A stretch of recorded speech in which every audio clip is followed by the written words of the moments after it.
நகரம் முழுவதும் பனி பொழிந்து கொண்டிருந்தது. வானம் ஆழ்ந்த நீல நிறத்தில் மூழ்கியிருந்தது. வீடுகளின் கூரைகள், மரக்கிளைகள், ஜன்னலோரங்கள் அனைத்தும் வெண்மையாக மாறியிருந்தன. பனி மெதுவாக கீழே விழும் ஒவ்வொரு துளியும் வானத்திலிருந்து விழும் வெண்மையான இறகுகளைப் போல தோன்றியது. குளிர்காற்று வீதிகளை ஊடறுத்து வீசியது. அது முகத்தைத் தொடும் ஒவ்வொரு தருணமும் கூர்மையான கத்தி போல குத்தியது. ஆனால் அந்த குளிர் இரவிலும் நகரம் முழுவதும் ஒரு மகிழ்ச்சி உயிருடன் இருந்தது. தெருக்களில் மக்கள் அசைவுடன் இருந்தனர். சிலர் தடித்த கோட்டுகளும் கம்பளி கச்சைகளும் அணிந்து மெதுவாக நடந்தனர். சிலர் கைப்பிடித்து சிரித்தபடி நடந்தனர். சில குடும்பங்கள் ஒன்றாக சேர்ந்து பனி விழும் காட்சியை ரசித்தனர். ஒரு மூலையில் குழந்தைகள் பனியில் ஓடிக்கொண்டிருந்தனர். "பார், இன்னும் பனி விழுகிறது" என்று ஒரு சிறுவன் கத்தினான். அவர்கள் கைகளில் பனியை பிடித்து உருட்டி உருட்டி பனிக்கோள்களை செய்தார்கள். சிலர் அதை ஒருவர் மேல் ஒருவர் வீசிக்கொண்டனர். சிரிப்புகள் காற்றில் முழங்கின. 2 சிறுமிகள் சேர்ந்து ஒரு பனி மனிதனை கட்டினார்கள். அவர்கள் அவனுக்கு ஒரு சிறிய தொப்பியும் ஒரு கேரட் மூக்கும் வைத்தனர். பிறகு சிரித்தபடி அவனை சுற்றி நடனமாடினார்கள். மற்றொரு மூலையில் ஒரு தந்தை தனது சிறிய மகளை தோள்களில் தூக்கிக் கொண்டு நின்றார். அந்த சிறுமி கைகளை நீட்டி வானிலிருந்து விழும் பனித்துளிகளை பிடிக்க முயன்றாள். "அப்பா, இது நட்சத்திரம் மாதிரி இருக்கே" என்று அவள் மகிழ்ச்சியுடன் சொன்னாள். தெருக்களிலிருந்த விளக்குகள் மென்மையான மஞ்சள் ஒளியை பரப்பின. அந்த ஒளியில் பனித்துளிகள் மின்னியது. அது ஒரு மந்திரமான குளிர்கால இரவு போல இருந்தது. ஆனால் அந்த மகிழ்ச்சியான கூட்டத்தின் நடுவில், அந்த சிறிய மூலையில் ஒரு சிறுமி மட்டும் அமைதியாக நின்று கொண்டிருந்தாள். அவள் கையில் ஒரு சிறிய கட்டு. அது மேட்சஸ்கள். அவளது கால்கள் காலியாக இருந்தன. பனி அவளது கால்களை சுற்றி குளிரை மேலும் அதிகப்படுத்தியது. மக்கள் சிரித்தனர். குழந்தைகள் விளையாடினர். விளக்குகள் ஒளிர்ந்தன. ஆனால் அந்த சிறுமி மட்டும் அந்த மகிழ்ச்சியான உலகத்தின் வெளியே நின்று கொண்டிருந்தாள். அவளது கண்கள் அமைதியாக அந்த மகிழ்ச்சியை பார்த்து கொண்டிருந்தது. அவள் சொல்லாமல் ஒரு கேள்வி கேட்டது போல, "நானும் அவர்களோடு சிரிக்க முடியுமா?" குளிர்காற்று மீண்டும் வீசியது. பனி இன்னும் அதிகமாக விழத் தொடங்கியது. அந்த இரவு அவளது வாழ்க்கையை முழுவதும் மாற்றப்போகும் ஒரு இரவு. அவள் அணிந்திருந்தது ஒரு பழைய மெல்லிய துணி மட்டும். தலையில் தொப்பி கூட இல்லை. பனித்துளிகள் அவளது தலைமுடியில் மெதுவாக ஒட்டிக் கொண்டிருந்தன. அந்த தெருவில் சில சிறுவர்கள் பனியில் விளையாடிக் கொண்டிருந்தார்கள். அவர்கள் சிரித்துக்கொண்டு ஓடிக்கொண்டிருந்தார்கள். அவர்களில் ஒருவர் அவளை பாயிண்டிங் செய்து சிரித்தபடி சொன்னான், "பாருங்கள், தீக்குச்சி விற்கும் பெண் வந்துவிட்டாள்." மற்றொருவன் பனியை சிறிய உருண்டையாக உருட்டி அவள் மீது எறிந்தான். சிறுமி எதுவும் சொல்லவில்லை.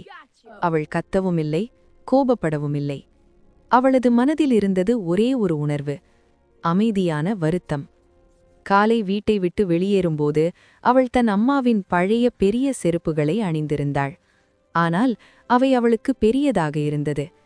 வீதியில் வேகமாக சென்ற வண்டிகளை பார்த்து பயந்து ஓடியபோது அந்த செருப்புகள் அவளது கால்களிலிருந்து வழுக்கி விழுந்தன. ஒரு செருப்பு பனிக்குள் மறைந்தது. மற்றொன்றை ஒரு சிறுவன் எடுத்துக்கொண்டு ஓடிவிட்டான். இப்போது அவளது கால்கள் வெறுமையாக பனியில் நடந்தன. ஒவ்வொரு அடியும் குளிரின் கூர்மையை அவள் உணர வைத்தது.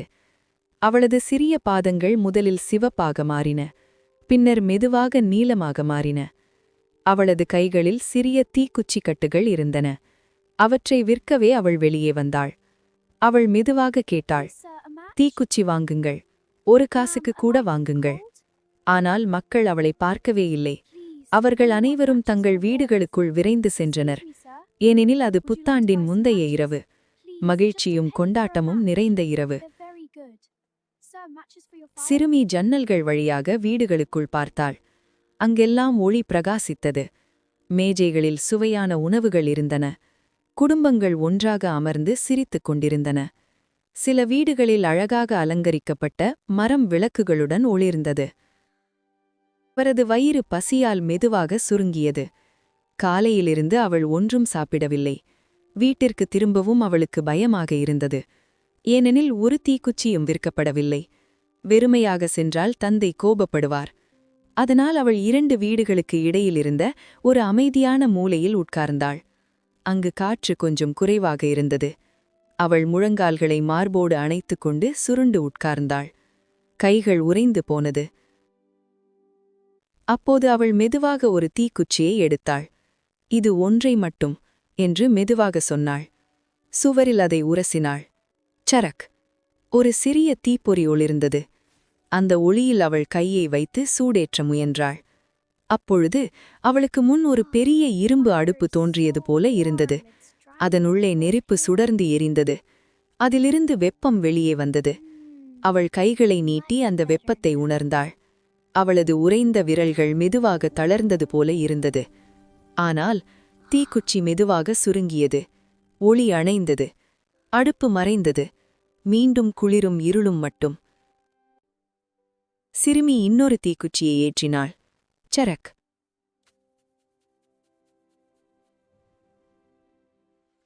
இந்த முறை அவளுக்கு முன் ஒரு பெரிய விருந்தரை தோன்றியது. அந்த மேஜையில் வெள்ளை மேஜை துணி விரிக்கப்பட்டிருந்தது. மேஜை முழுவதும் சூடான உணவுகள் இருந்தன. நடுவில் ஒரு பெரிய வறுத்த வாத்து இருந்தது. அதன் மணம் அவளது மூக்கை தொட்டது. திடீரென்று அந்த வாத்து உயிர் பெற்று அவளை நோக்கி நடந்து வந்தது போல தோன்றியது. அவளது கண்கள் மகிழ்ச்சியில் விரிந்தது. ஆனால் மீண்டும் ஒளி அணைந்தது. அவள் மீண்டும் குளிரிலும் பசியிலும் இருந்தாள். 3வது தீக்குச்சி. சரக்! இந்த முறை அவள் ஒரு அழகான பண்டிகை மரத்தை பார்த்தாள். அதன் கிளைகளில் ஆயிரக்கணக்கான விளக்குகள் தொங்கின. நிறமுடைய அலங்காரங்கள் ஒளிர்ந்தன. அந்த ஒளி அவளது கண்களில் பிரதிபலித்தது. அவள் மெதுவாக கையை நீட்டினாள். அந்த விளக்குகள் மெதுவாக மேலே எழுந்து வானில் நட்சத்திரங்களாக மாறின.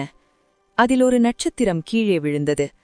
அப்போது அவள் நினைத்தாள், ஒரு நட்சத்திரம் விழும்போது ஒரு உயிர் ஸ்வர்க்கத்திற்கு செல்கிறது என்று அவளது பாட்டி ஒருமுறை சொல்லியிருந்தார். அவளது கண்களில் கண்ணீர் வந்தது. அவள் வேகமாக இன்னொரு தீக்குச்சியை ஏற்றினாள். சரக்! இந்த முறை ஒளியில் அவளது அன்பான பாட்டி தோன்றினார். மென்மையான முகம், அன்பான சிரிப்பு. அந்த சிரிப்பு அவளுக்கு உண்மையான வெப்பமாக இருந்தது. பாட்டி என்று அவள் மெதுவாக கூப்பிட்டாள். என்னை விட்டுச் செல்லாதீர்கள், என்னையும் கூட்டிக் கொண்டு போகுங்கள். அவள் பாட்டியை நோக்கி ஓடினாள். பாட்டி அவளை அன்பாக அணைத்துக் கொண்டார். தீக்குச்சி அணைந்தால் பாட்டி மறைந்து விடுவார் என்று அவள் அறிந்தாள். அதனால் மீதமிருந்த எல்லா தீக்குச்சிகளையும் ஒன்று பின் ஒன்றாக ஏற்றினாள். ஒல் மேலும் மேலும் பிரகாசித்தது. பாட்டி அவளை அணைத்துக் கொண்டிருந்தார். அந்த அணைப்பில் குளிரில்லை, பசியில்லை, பயமில்லை. அவளது முகத்தில் அமைதி மலர்ந்தது. அவர்கள் இருவரும் மெதுவாக மேலே உயர்ந்தனர். பனியும் இருளும் தாண்டி வெப்பமான ஒளி நிறைந்த ஒரு உலகத்திற்கு. அடுத்த நாள் காலை மக்கள் அந்த மூலையில் அந்த சிறுமியை கண்டனர். பனி அவளது உடலை மெதுவாக மூடியிருந்தது.